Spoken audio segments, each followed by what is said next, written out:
clung to him. Her back was to the railing, bending too far. Instinctively, he wanted to call out. A few inches more and she would fall. Orm, too, was staring up at them now. The man grasped at the woman and she pulled away. She seemed to lose her balance and he lunged after her. Clasped together, they teetered for a desperate moment on the edge. Then she pitched backwards.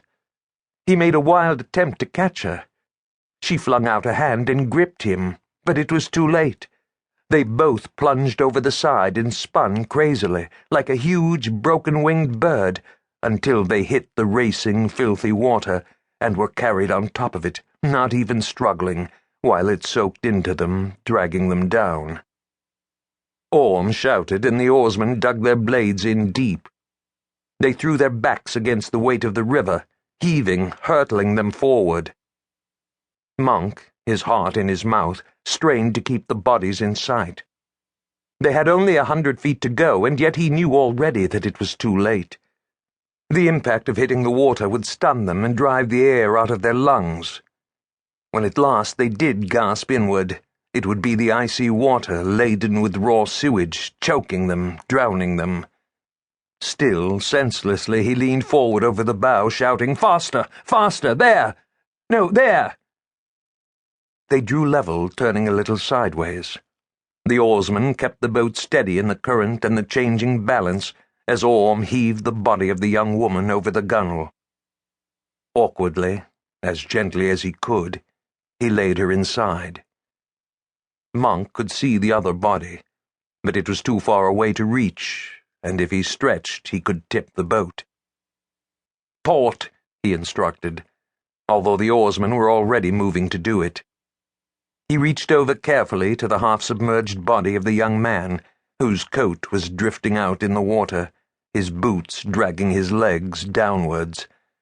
Awkwardly, straining his shoulders, Monk hauled him up over the gunwale and in, laying him on the bottom of the boat next to the young woman. He had seen many dead people before, but the sense of loss never diminished. From the victim's pale face, smeared with dirt from the river water and plastered with hair across the brow, he appeared about 30. He had a moustache, but was otherwise clean-shaven. His clothes were well cut and of excellent quality. The hat he'd been wearing on the bridge was gone. Orm was standing, balancing easily, looking down at Monk and the young man. "Nothing we can do for either of 'em, sir," he said. "Drowned quick going off the bridge like that. Pity," he added softly. "Looks no more'n 20, she does. Nice face." Monk sat back on the bench. "Anything to indicate who she was?" he asked.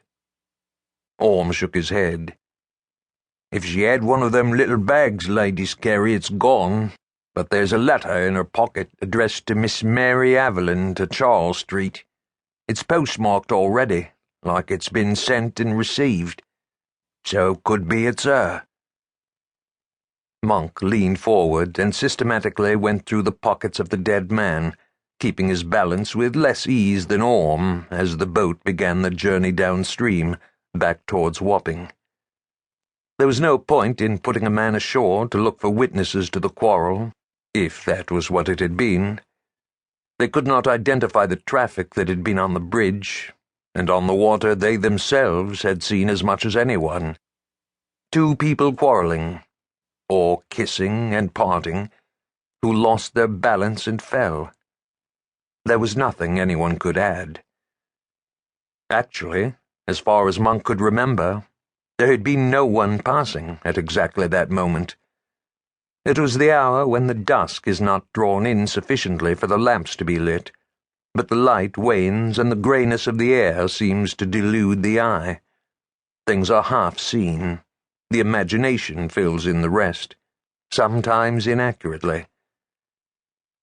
Monk turned to the man's pockets and found a leather wallet with a little money and a case carrying cards. He was apparently Toby Argyle, of Walnut Tree Walk, Lambeth. That was